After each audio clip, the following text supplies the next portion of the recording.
বিসমিল্লাহির রহমানির রাহিম। আসসালামু আলাইকুম। ফাইম অ্যাগ্রোবিডির পক্ষ থেকে সকলে শুভেচ্ছা নেবেন।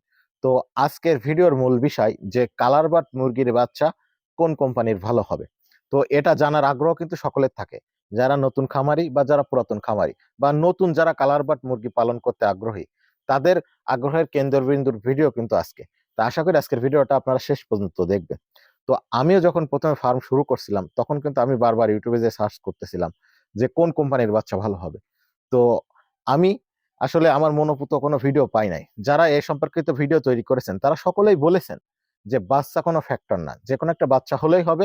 ফার্মের ব্যবস্থাপনা যদি ভালো হয় তাহলে মুরগির ফার্মে লাভ করা সম্ভব। তো আমি তাদের সাথে দ্বিমত প্রকাশ করছি। শুধুমাত্র ব্যবস্থাপনা ভালো করে এই মুরগি সেক্টর থেকে লাভ করা সম্ভব না। আপনার সর্বপ্রথম খেয়াল করতে হবে বাচ্চা সবথেকে ভালো কোম্পানির কিনতে হবে। বাচ্চা দেখে শুনে সবথেকে ভালো এ গ্রেডের বাচ্চাটাই কিনতে হবে।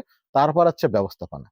তো একটা জিনিস বলা যায় যে, শুধুমাত্র বাচ্চা ভালো কিনলেই যে ফার্মে লাভ হবে সেটা না। বাচ্চা ভালো কেনার সাথে, সাথে ব্যবস্থাপনাটাও কিন্তু ভালো করতে হবে। তারপর না এখান থেকে লাভ করা সম্ভব। তো আসলে কালার বার্ড মুরগির বাচ্চা কোন কোম্পানির ভালো হবে? তো আসলে আমি ভুল কোনো তথ্য আজকের ভিডিওতে আমি দিব না। মন গড়া কোনো তথ্য দিব না। আমি মূলত ৩ টা কোম্পানির বাচ্চা এ যাবৎকাল আমি ফার্মে উঠিয়েছি।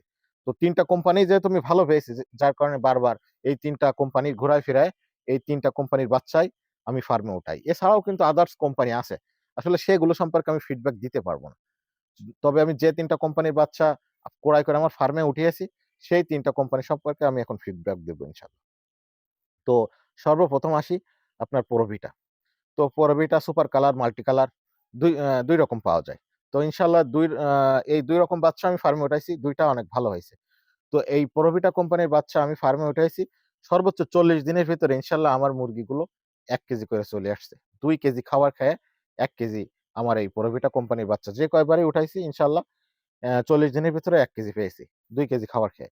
তারপর হচ্ছে আপনার প্যারাগন। তো প্যারাগনের বাচ্চাটাও আমি কয়েকবার ফার্মে উঠিয়েছি। তো প্যারাগনের বাচ্চা আমার ৪৩ দিন, অনেক সময় ৪৫ দিনও লাগছে।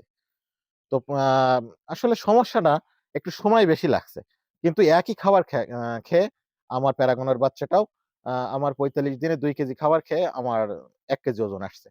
তারপরে হচ্ছে আপনার প্লানেট। তো প্লানেট আমি অনেকবারই উঠাইছি। তো কোনোবার ৪৩ দিনে ১ কেজি হয়েছে, কোনোবার ৪৫ দিনে ১ কেজি হয়েছে, আবার কোনোবার ৪২ দিনে ১ কেজি হয়েছে। কিন্তু এভারেজ করে প্লানেট কোম্পানির বাচ্চাগুলোও আমার ২ কেজি খাবার খেয়ে ১ কেজি ওজন আসছে। তো বলা যায় যে এই প্লানেট অথবা আপনার প্রভিটা অথবা প্যারাগন এই ৩ টা কোম্পানি মোটামুটি ভালো। তো এছাড়া আমি একবার একটা লোকাল কোম্পানির বাচ্চা নিছিলাম। আমি আসলে কোম্পানির নামটা বলব না। তো বাচ্চা খারাপ হলে কি হয় সেটা আমি এখন আপনাদের সামনে বলব। লোকাল একটা কোম্পানির বাচ্চা নিছিলাম। আ ওই কোম্পানির বাচ্চাটা নেওয়ার ফলে আমার ৫২ দিন লাগছিল ১ কেজি ওজন হতে। কালার বাট মুরগির বাচ্চা ৫২ দিন। আর খাবার খেয়ে গেছিল প্রায় আপনার সোনালির খাবারের মতো। তো আসলে এই বাচ্চাটা আমি মনে করি লা আমার আসলে খারাপ দিছিল। তো বাচ্চা কিনার সময় আপনারা সবসময় খেয়াল করবেন যে এ গ্রেডের বাচ্চাগুলো নেওয়ার জন্য। তাহলে আপনারা ৪০ থেকে ৪২-৪৩ দিনের ভিতরে ইনশাআল্লাহ কালার বাট মুরগি ১ কেজি ওজন আসবে। ২ কেজি খাবার খায়। আর বাচ্চা যদি খারাপ হয়, হাজার ব্যবস্থাপনা ভালো থাকলেও আপনি কিন্তু মুরগির ফার্মে লাভ করতে পারবেন না। তো মুরগির ফার্মে লাভ করতে হলে আপনারা ২ টি বিষয় সবসময় মাথায় রাখবেন। প্রথমত এ গ্রেডের সবথেকে ভালো কোম্পানির বাচ্চা কেনার চেষ্টা করবেন। আর দ্বিতীয়ত ব্যবস্থাপনাটাও সবসময় ভালো করার চেষ্টা করবেন। তাহলেই এই সেক্টর থেকে ইনশাআল্লাহ কিছু টাকা লাভ করা সম্ভব। আর তা না হলে কিন্তু এখানে শুধুমাত্র মুরগি উঠাইতে হবে এবং বিক্রি করতে হবে। লাভের কোনো অংশ কিন্তু এখানে দেখা যাবে না। আমার দেখা চোখে অনেক খামারি এখান থেকে ঝরে গেছে। অনেক খামারি আছে যারা এখান থেকে ঝরে গেছে।